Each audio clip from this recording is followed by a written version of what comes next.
Selamat siang, perkenalkan kami dari kelompok 13 dengan materi bubble shorting. Perkenalkan, nama saya Nelvina dengan NIM 2025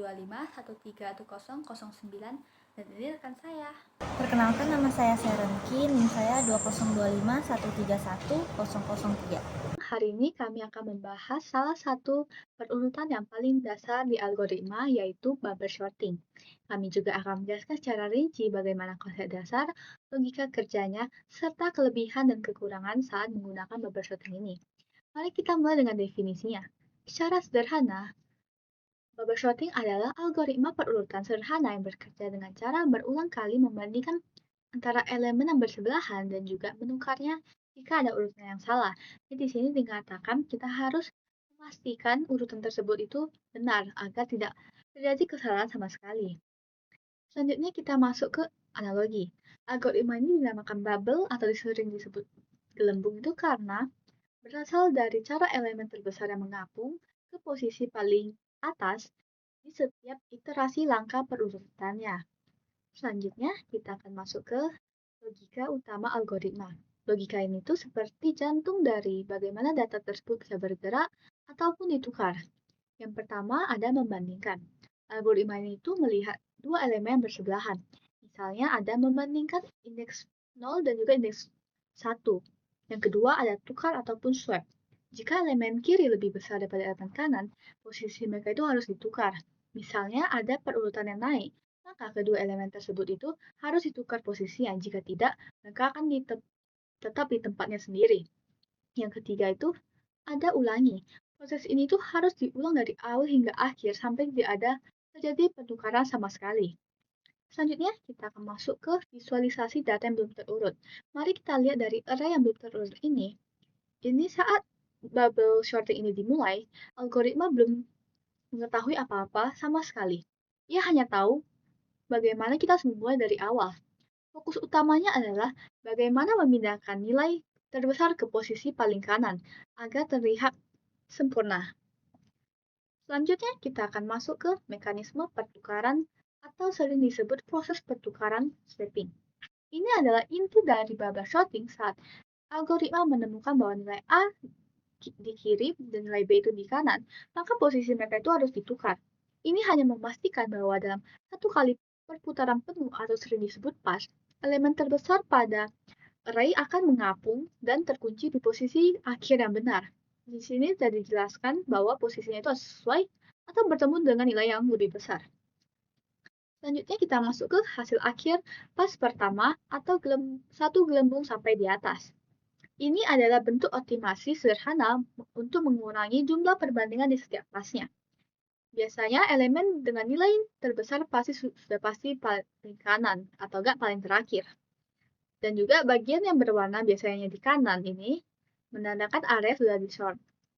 Selanjutnya, kita akan masuk ke kelebihan. Kelebihan itu mudah dipahami karena mudah diterjemahkan. Selanjutnya, kita masuk ke hemat memori. Ini kenapa bisa hemat itu karena dia tidak memerlukan memori yang besar untuk tambahannya. Selanjutnya yang ketiga ada stable shorting. Ini dengan nilai yang sama tidak akan tertukar dalam posisinya dan menjaga urutan asli dari data yang identik itu. Kita masuk ke kekurangan. Kekurangannya ini lebih ke untuk aplikasi, yaitu sangat lambat untuk data yang besar. Karena kompleksnya, waktu eksekusinya itu meningkat drastis, jadi tidak cocok untuk aplikasi yang berskala yang besar. Yang kedua, ada banyak operasi pertukaran terjadi saat melakukan bubble shorting. Ini sering terjadi saat menggunakannya, daripada algoritma yang lain seperti selection shorting ini, yang bisa membebani CPU. Oke, sekian dari penjelasan konsep bubble shorting. Selanjutnya, rekan saya akan mendemonstrasikan bagaimana kita bisa membuat logika ini menjadi dalam bentukan codingan. Pertama kita buat variabelnya, lalu sesudah kita buat nama variabelnya kita tambahkan datanya. Di sini saya copy paste soalnya agar mempersingkat waktu. Saya sudah mengetiknya dari awal. Lalu kita buat div bubble-nya. Nah ini mengartikan kita mengurutkan data lamaran berdasarkan yang paling lama ke yang terbaru kalau untuk kasus ini. N sama dengan len. ini adalah jumlah. Kenapa kita gunakan len? Karena kita ingin menghitung jumlah data yang ada di variabel kita. Lalu untuk for i in range, ini adalah loopingan luar. Karena bubble sort berlooping 2 looping, kita buat loopingan luarnya dulu. Ini adalah proses pengulangan sesuai dengan jumlah data yang ada. Kita lanjut ke for j in range. Jalan dari j sama dengan 0 sampai j n kurang 2 kurang i. Ini dipakai bubble sort supaya setiap putaran bagian yang sudah rapi tidak ikut dicek lagi. Oke, untuk if lamaran ini kita gunakan karena kita ingin mengecek tanggalnya. Karena yang kita fokuskan adalah tanggal yang terlama dan terbaru. Bukan fokuskan sih, tapi lebih ke yang kasus kita ingin mengurutkan sesuai dengan tanggal dari yang terlama. Oke. Terus sudah ini kita lanjut ke lamaran J,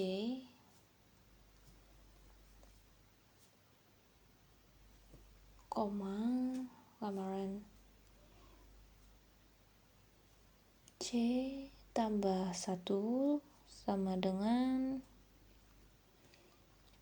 lamaran C tambah 1, koma lamaran J. Nah, ini kita gunakan untuk menukar posisi kedua indeks data supaya tanggal yang lebih awal berada di depan.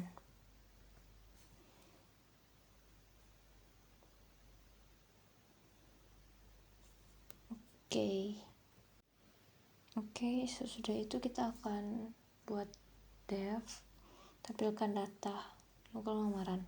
Ini kita definisikan fungsi bernama tampilkan data.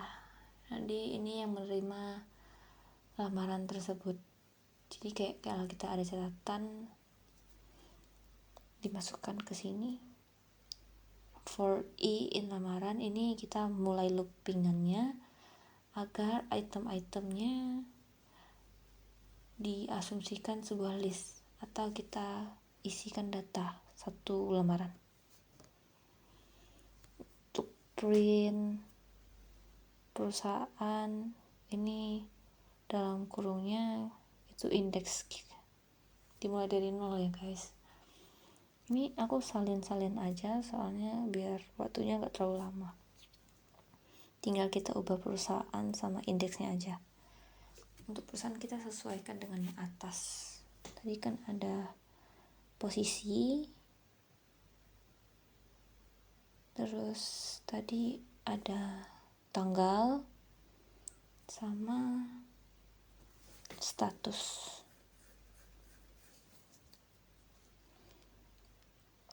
Jangan lupa ubah indeksnya ya teman-teman, karena kita perlu itu. Kita perlu ngeprint satu lagi agar ini tuh rapi datanya, pas di run tampilannya rapi. Nah, ini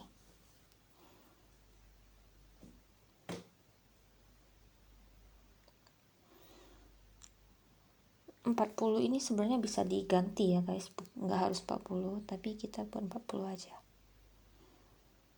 Terus kita keluarkan perintah print data yang sudah diurutkan. Kalau yang sudah diurutkan kita harus nambahin sesuatu lagi, yaitu di atasnya kita tambah bubble sort dalam kurung lamaran. Kenapa kita harus taruh? Karena kalau kita nggak taruh, nanti pas kita run yang keluar datanya yang belum diurutkan sesuai dengan tanggal. Jadi yang dikeluarkan itu nggak sesuai yang kita mau gitu loh, masih data mentah. Lalu jangan lupa buat tampilkan data. Ini memanggil fungsi tampilkan data untuk menampilkan isi lamaran. Oke, coba kita run. Nah, oke, ini dia hasilnya yang sudah diurutkan. Bentar.